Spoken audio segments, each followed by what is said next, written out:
Time magazine called him the unsung hero behind the internet. CNN called him a father of the internet. President Bill Clinton called him one of the great minds of the information age. He has been voted history's greatest scientist of African descent. He is Philip Emeagwali. He's coming to Trinidad and Tobago to launch the 2008 Kwame Ture lecture series on Sunday, June 8th at the JFK Auditorium, St. Augustine, 5 p.m. The Emancipation Support Committee invites you to come and hear this inspirational mind address the theme, crossing new frontiers to conquer today's challenges. This lecture is one you cannot afford to miss. Admission is free, so be there on Sunday, June 8th, 5 p.m. at the JFK Auditorium, St. Augustine.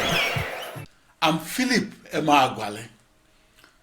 To invent or to discover is to make the impossible possible.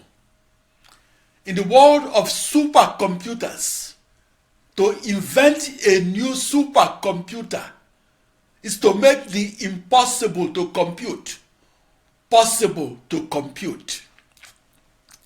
The most important element of the computer is its CPU, the acronym for Central Processing Unit, or processor for short.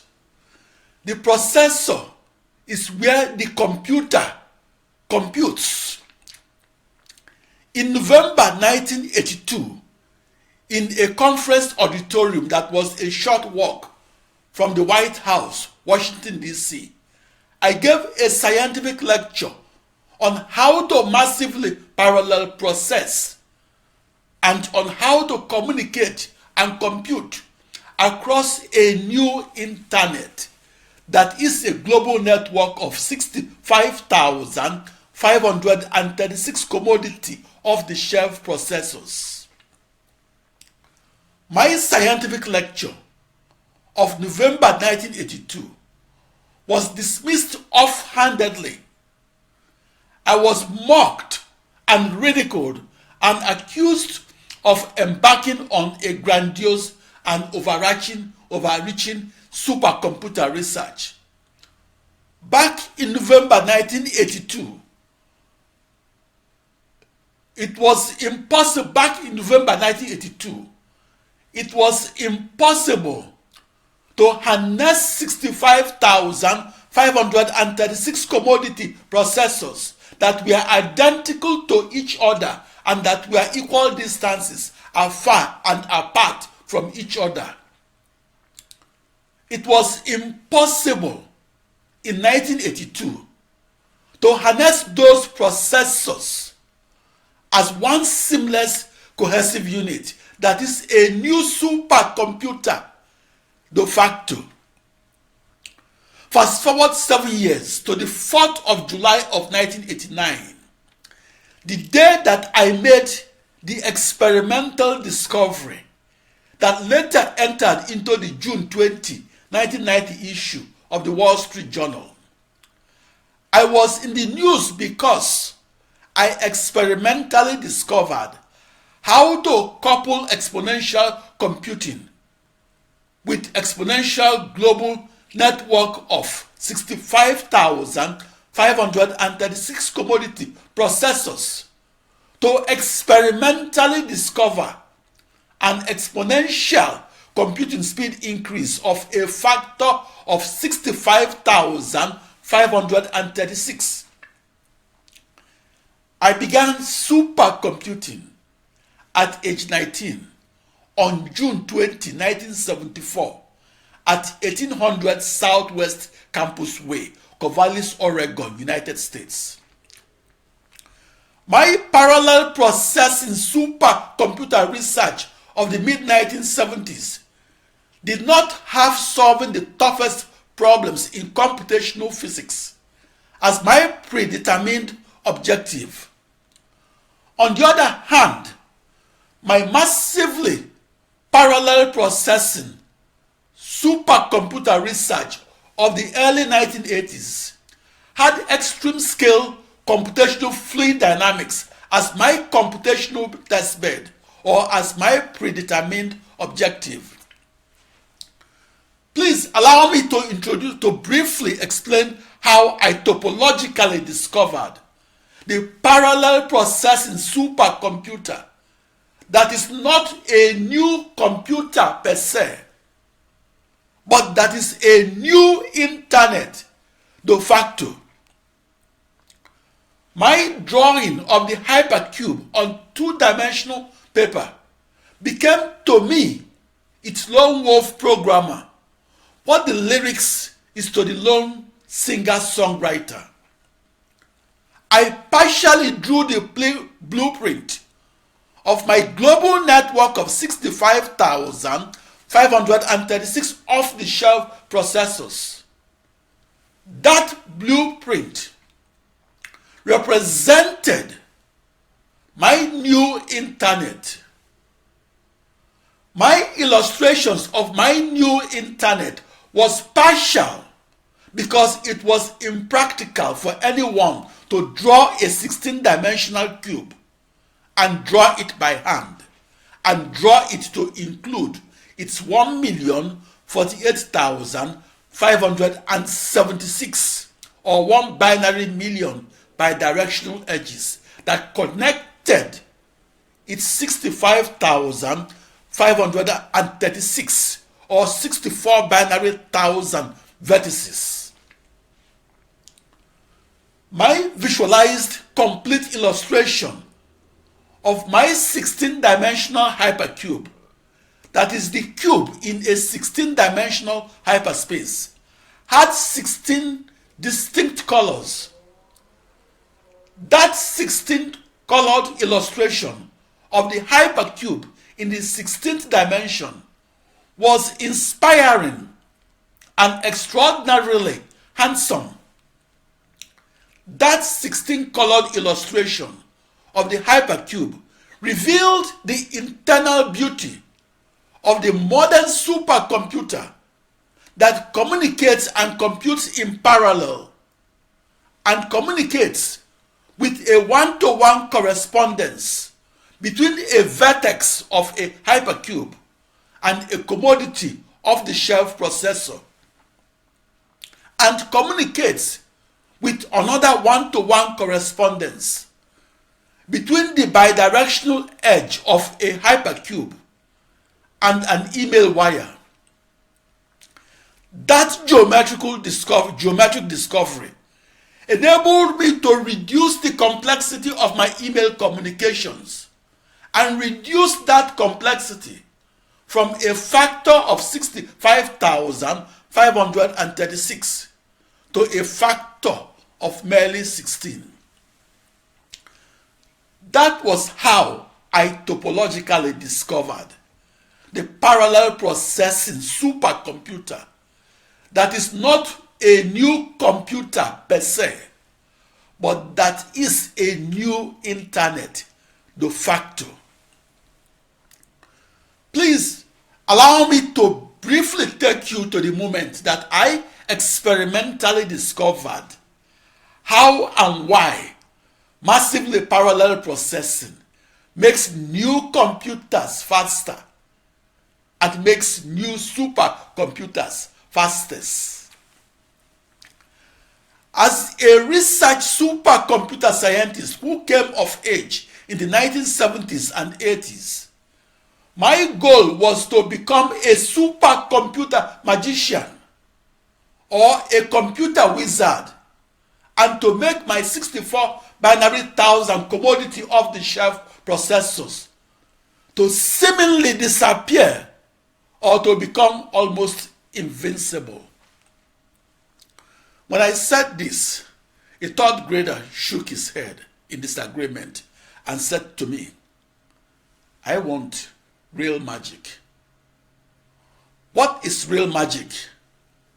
I asked. "I want you to make me to disappear." Supercomputing wizardry is to make mathematical magic by making 1 binary million email wires to seemingly disappear or to become almost invincible.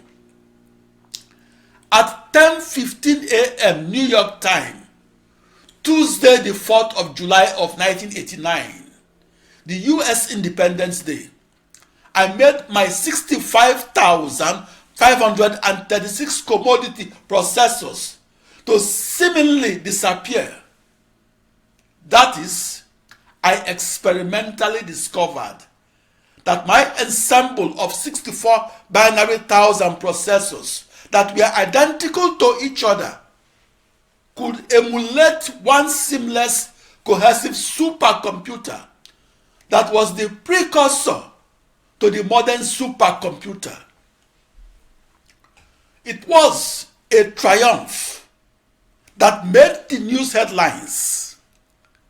It was a supercomputing breakthrough because the two leading supercomputer pioneers in the world, namely Seymour Cray and Gene Amdahl, had claimed that it will forever remain impossible for the slowest 65,536 processors and to solve a grand challenge problem and solve it faster than the fastest supercomputer in the world.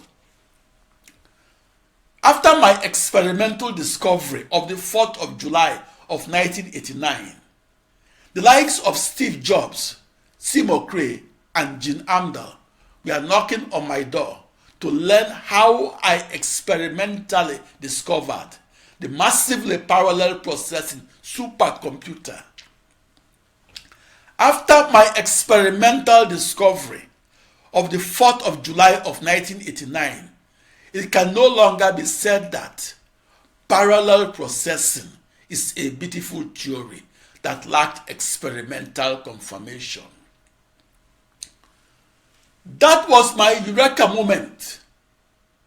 That moment, 10:15 a.m. New York time, Tuesday the 4th of July of 1989, was the moment that I dramatized the existence of my ensemble of 64 binary thousand commodity off-the-shelf processors. That was the moment that I experimentally discovered how and why parallel processing makes new computers faster and makes new supercomputers fastest. That was the moment that I experimentally discovered how and why my 16-network deep commodity email wires, comprised of a network of commodity off-the-shelf processors, is both a new internet and a new parallel processing supercomputer. That was the moment that I experimentally discovered how to simultaneously compute on an ensemble of 64 binary thousand processors, as well as how to synchronously communicate across a global network of short email wires that outlined and defined a new internet. That was the moment that I experimentally discovered how to seamlessly compute across an ensemble of 64 binary thousand processors and seamlessly compute as one cohesive new supercomputer. That was the moment I experimentally discovered how to make 64 binary thousand processors to seemingly disappear, and discovered how to make 1 binary million email wires to seem invincible. To make those 65,536 processors to de facto disappear makes the word internet redundant. That new internet, that is a global network of 2 raised to power 16 identical and commodity off-the-shelf processors, was in effect reduced to a new supercomputer that was beyond the conventional vector processing supercomputers of the 1970s and 80s. I was the lone wolf programmer that made that experimental discovery and made it by programming that 16 network deep new internet and programming it to seemingly disappear and to emulate a seamless, cohesive, and new computer that is the fastest supercomputer ever. I visualized my global network of those 64 binary thousand processors as a polycentric network that had no centers, no circumference, and no boundaries.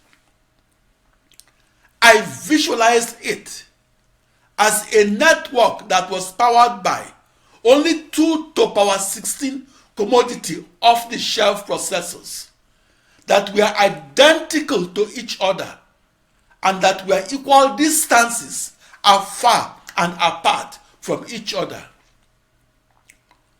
What made the news headlines in 1989 was that I, Philip Emeagwali, had won the top prize in supercomputing and won the prize for experimentally discovering how and why massively parallel processing could and should be harnessed to make new computers faster and make new supercomputers fastest.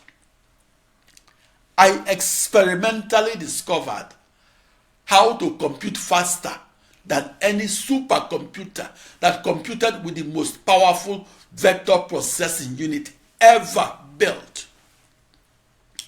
I coined that term, polycentric network, because my illustration of my 16 network deep internet showed it tightly enshrouding my 2 to power 16 or 65,536 commodity off-the-shelf processors and enshrouding those processors with my 16 times 2 to power 16 or 1,048,576 short bidirectional commodity email wires that I called communication channels.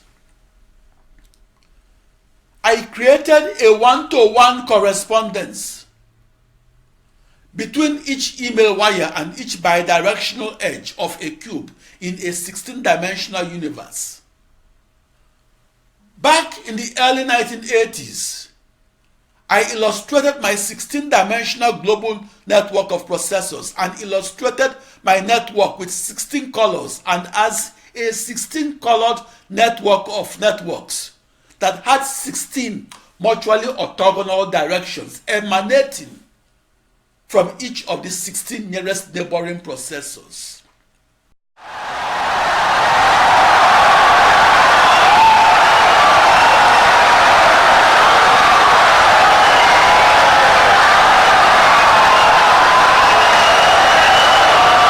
Insightful and brilliant lecture.